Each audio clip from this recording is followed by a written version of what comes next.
Welcome students. आइए आज हम एक बहुत ही इंटरेस्टिंग और इम्पोर्टेंट लॉ सेट्स थ्योरी से डिस्कस करेंगे। इस लॉ का नाम है डी मॉर्गन्स लॉ। बहुत इम्पोर्टेंट लॉ है।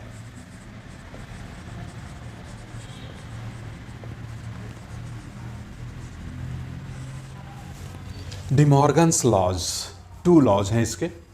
फर्स्ट,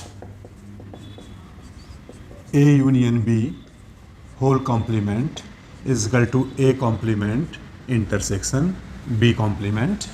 ये फर्स्ट लॉ है। ये हम क्या देख रहे हैं? ये complement of union of two sets is equal to intersection of there compliments. इसको अगर हम लिखना चाहें, समझना चाहें, तो इस लॉ को हम लोग कैसे लिख सकते हैं? हम लोग इसको लिख सकते हैं, फर्स्ट लॉ को complements of union of two sets is equal to their complements. Complement of union of two sets is equal to intersection of their complements. यहाँ यूनियन इधर राइट साइड में आके इंटरसेक्शन हो जाता है और ये जो कॉम्प्लीमेंट है ये दोनों सेट पर सेपरेटली डिस्ट्रीब्यूट हो जाता है। और सेकेंड लॉ हमारा है A intersection B whole complement is equal to A complement union B complement. Just first और सेकेंड लॉ में यही फ़र्क है कि इसमें जहाँ यूनियन है यहाँ इंटरसेक्शन हो जाता है और जहाँ इंटरसेक्शन है वहाँ यूनियन हो जाता है। अगर इसको हम लोग लिखना चाहें तो हम लोग क्या लिख सकते हैं? That is complement of intersection of two sets. Complement of intersection of two sets is equal to, क्या बोलेंगे इसको? Union of their complements is equal to union of their complements। हम लोग स्टार्ट करते हैं प्रूफ फर्स्ट लॉ का, जिसमें लिखा गया है ए यूनियन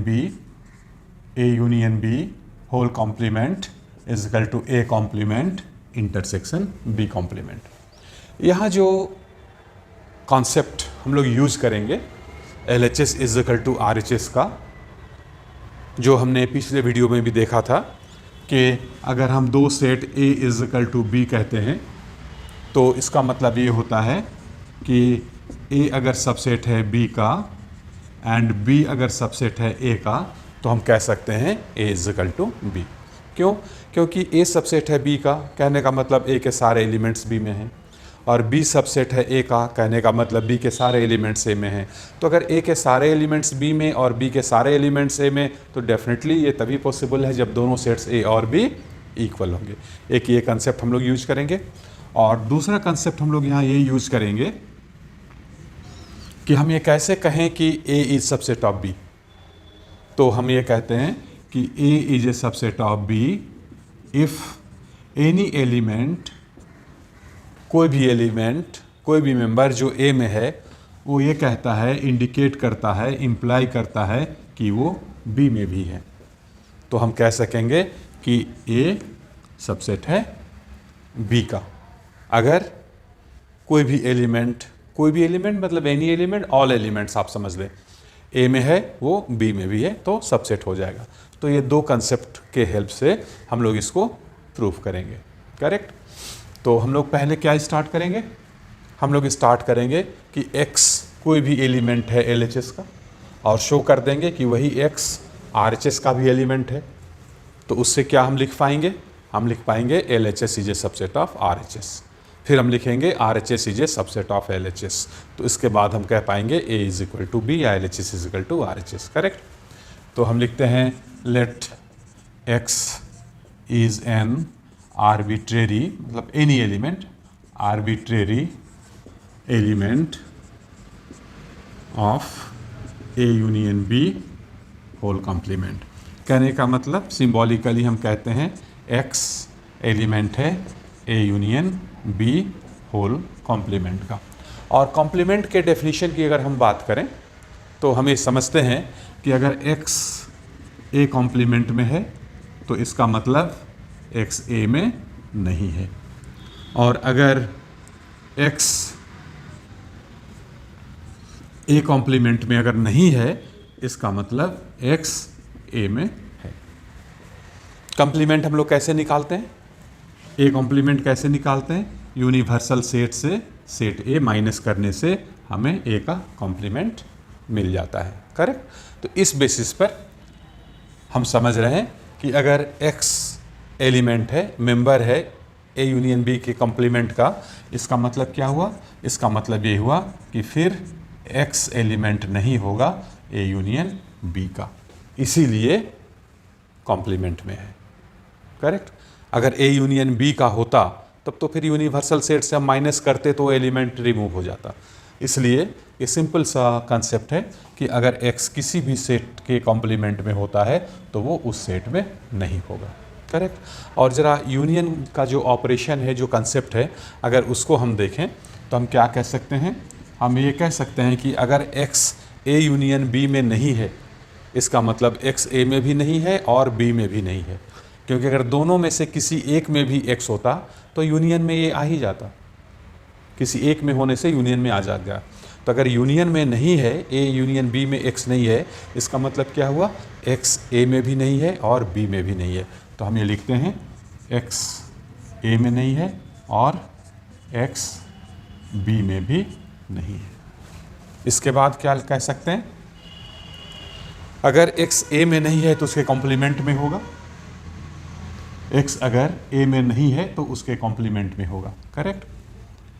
तो यहाँ से हम कह सकते हैं कि x अगर ए में नहीं है तो x उसके कॉम्प्लीमेंट में होगा, और x अगर b में नहीं है तो x b के कॉम्प्लीमेंट में होगा। इसके बाद ये क्या इंडिकेट कर रहा है, क्या इम्प्लाई कर रहा है? हम देख रहे हैं x ए कॉम्प्लीमेंट में भी है और x b कॉम्प्लीमेंट में भी है, तो फिर इंटरसेक्शन में भी होगा, क्योंकि इंटरसेक्शन में वही एलिमेंट्स होते हैं जो दोनों सेट में कॉमन होते हैं। तो हम यहाँ कह सकते हैं कि x belongs to A complement intersection B complement. अब यहाँ देखिए, हम लोग चले थे लेफ्ट हैंड साइड से कि x लेफ्ट हैंड साइड का एलिमेंट है, ए यूनियन बी कॉम्प्लीमेंट का एलिमेंट है, और हम पहुँच रहे हैं यहाँ राइट हैंड साइड में कि x एलिमेंट है A complement intersection B complement का। तो ज़रा इस कंसेप्ट को अगर हम देखें कि x ए के एलिमेंट होने से x b का भी एलिमेंट हो जाता है, तो a सबसेट हो जाता है b का। x अगर लेफ्ट हैंड साइड का एलिमेंट है, उससे अगर x राइट हैंड साइड का भी एलिमेंट हो जाता है तो लेफ्ट हैंड साइड सबसेट है राइट हैंड साइड का। तो हम कह सकते हैं कि देयरफॉर लेफ्ट हैंड साइड मतलब a union b whole complement is a subset of right hand side a complement intersection B complement. इसको कहेंगे रिलेशन नंबर 1। यहाँ हमने क्या शो किया? हमने शो किया LHS is subset of RHS।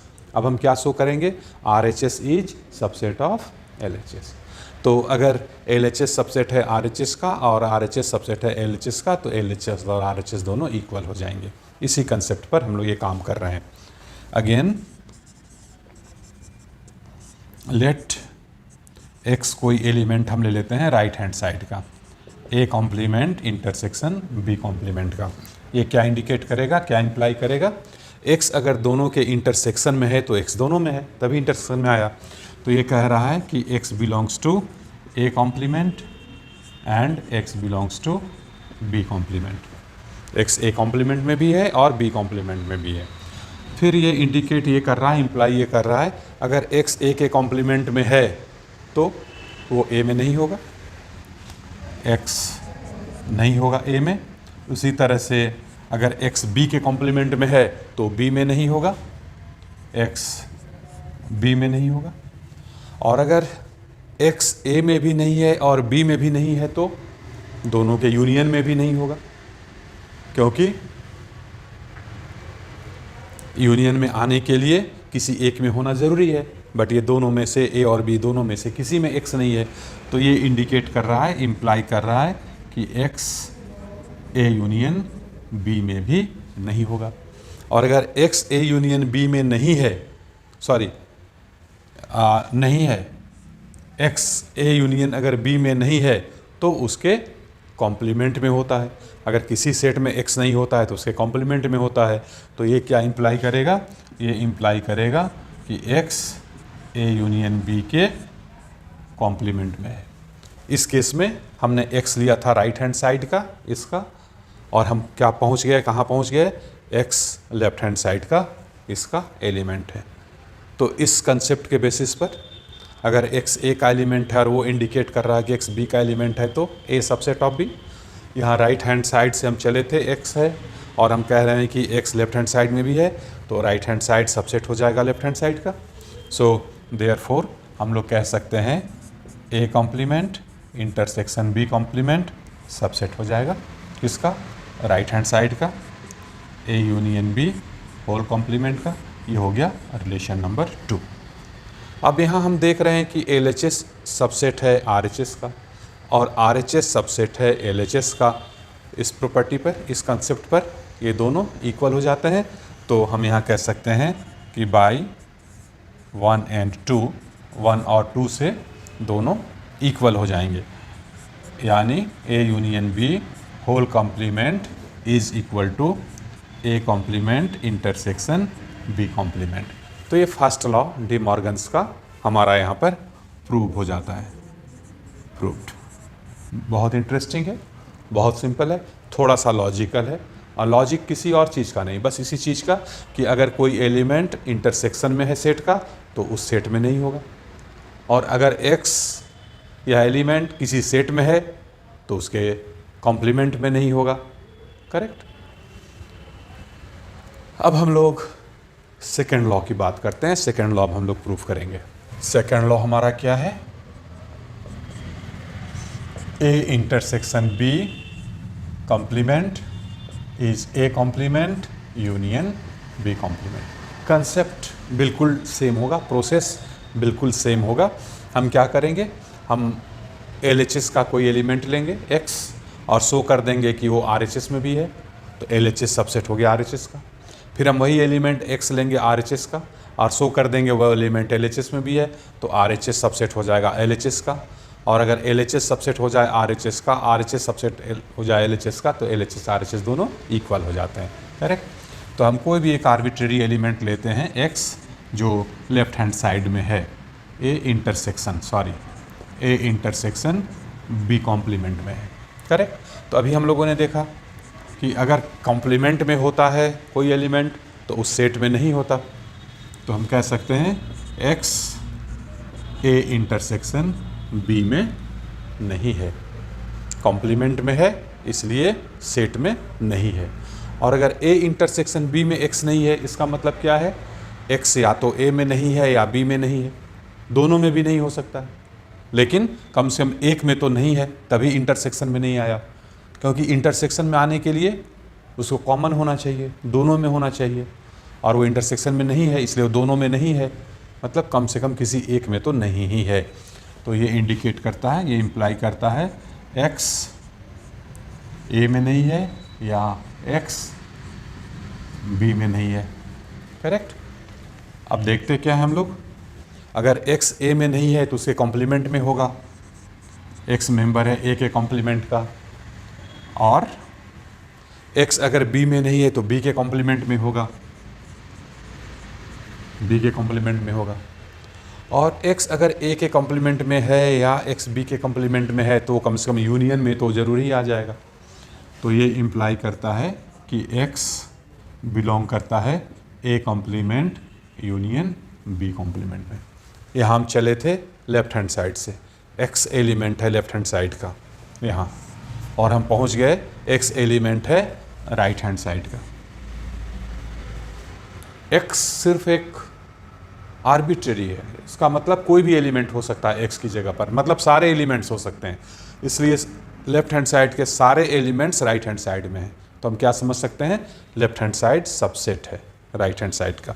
तो हम कह सकते हैं कि A intersection B whole complement subset है राइट हैंड साइड का, A complement union B complement का रिलेशन 1। अब यही सेम प्रोसेस हम लेंगे और आर्बिट्रेरी एलिमेंट हम लेंगे राइट हैंड साइड में और शो करेंगे कि वो लेफ्ट हैंड साइड में भी है। अगेन लेट एक्स कोई आर्बिट्रेरी एलिमेंट है जो राइट हैंड साइड में है, A complement union B complement में है, करेक्ट। अब अगर एक्स यूनियन में है तो कम से कम किसी दोनों एक में तो ज़रूर होगा। दोनों में होगा इसकी गारंटी तो हम नहीं दे सकते, लेकिन इतनी गारंटी तो हम दे ही सकते हैं कि एक्स कम से कम ए कॉम्प्लीमेंट या नहीं तो फिर बी कॉम्प्लीमेंट में ज़रूर होगा, तभी ये यूनियन में आया है। तो ये इंडिकेट कर रहा है, इम्प्लाई कर रहा है एक्स ए कॉम्प्लीमेंट में है या एक्स बी कॉम्प्लीमेंट में है। ये चीज़ हम डेफिनेटली बोल सकते हैं। अब अगर एक्स ए कॉम्प्लीमेंट में है तो ए में नहीं होगा, एक्स ए में नहीं होगा। इसी तरह से अगर एक्स बी कॉम्प्लीमेंट में है तो एक्स बी में नहीं होगा, ठीक है। तो यहाँ हमने क्या देखा, हमने देखा कि एक्स ए में नहीं है या एक्स बी में नहीं है, तो एक्स दोनों के इंटरसेक्शन में भी नहीं होगा, करेक्ट। तो हम यहाँ देख रहे हैं क्योंकि इंटरसेक्शन में आने के लिए दोनों में होना चाहिए, तो हम देख रहे हैं ए या बी दोनों में से किसी एक में नहीं है, तो हम लोग कह सकते हैं एक्स दोनों के इंटरसेक्शन में नहीं है। और अगर एक्स इसमें नहीं है तो इसके कॉम्प्लीमेंट में है, तो इंडिकेट क्या करेगा कि एक्स एलिमेंट है ए इंटरसेक्शन बी कॉम्प्लीमेंट का। तो यहाँ हम लोग देख रहे हैं कि एक्स जो राइट हैंड साइड का एलिमेंट हम लोगों ने स्टार्ट किया लिया, वो कहाँ आ गया, लेफ्ट हैंड साइड में भी एक्स है। तो हम क्या कह सकते हैं, राइट हैंड साइड सबसेट है लेफ्ट हैंड साइड का, therefore A complement union B complement subset है, राइट हैंड साइड सबसेट है लेफ्ट हैंड साइड का, ए इंटरसेक्शन बी कॉम्प्लीमेंट का रिलेशन 2, ठीक है। अब देखिए रिलेशन नंबर 1 कहता है कि लेफ्ट हैंड साइड सबसेट है राइट हैंड साइड का, और रिलेशन नंबर 2 कहता है कि राइट हैंड साइड सबसेट है लेफ्ट हैंड साइड का। तो हम जानते हैं, प्रॉपर्टी हम लोगों ने देखा है कि अगर ए सबसेट है बी का एंड बी सबसेट है ए का, तो फिर हम क्या कह सकते हैं, हम कह सकते हैं ए इज इक्वल टू बी। इसी तरह से अगर लेफ्ट हैंड सबसेट है राइट हैंड साइड का और राइट हैंड साइड सबसेट है लेफ्ट हैंड साइड का, तो LHS और RHS दोनों इक्वल हो जाते हैं। तो हम कह सकते हैं कि बाय 1 एंड 2, 1 और 2 दोनों रिलेशन से हमें रिजल्ट मिल जाता है, A intersection B whole complement is equal to A complement union B complement. ये सेकेंड लॉ भी यहाँ प्रूव्ड हो गया, करेक्ट। तो बहुत इंटरेस्टिंग है, बहुत सिंपल है, थोड़ा सा लॉजिक को समझना है और बहुत इंपॉर्टेंट भी है ये क्वेश्चन, ये डी मॉर्गन्स लॉ। तो आप थोड़ा सा राइटिंग प्रैक्टिस करेंगे, आप कमांड कर लेंगे। तो दोस्तों हम लोग आगे भी इस तरह से सेट्स के साथ साथ और भी चैप्टर्स के वीडियोस देखते रहेंगे, और मैथमेटिक्स को हम लोग एज ए फन सीखेंगे, ना कि एज ए बर्डन। इंजॉय करिए, मैथमेटिक्स सीखिए, कमांड करिए, एग्जामिनेशन में अच्छा स्कोर करिए। और आपने चैनल ज़रूर सब्सक्राइब किया होगा, नहीं तो आप अभी सब्सक्राइब कर लें और दोस्तों के साथ भी इस वीडियो को शेयर करें ताकि उन्हें भी उसका बेनिफिट मिले, थोड़ा आपका कोऑपरेशन मिले। और हाँ, अगर आपको कोई डाउट है तो फिर आप अपना डाउट ज़रूर कमेंट बॉक्स में लिखिए, हम ज़रूर उसका सॉल्यूशन देंगे। Thank you very much.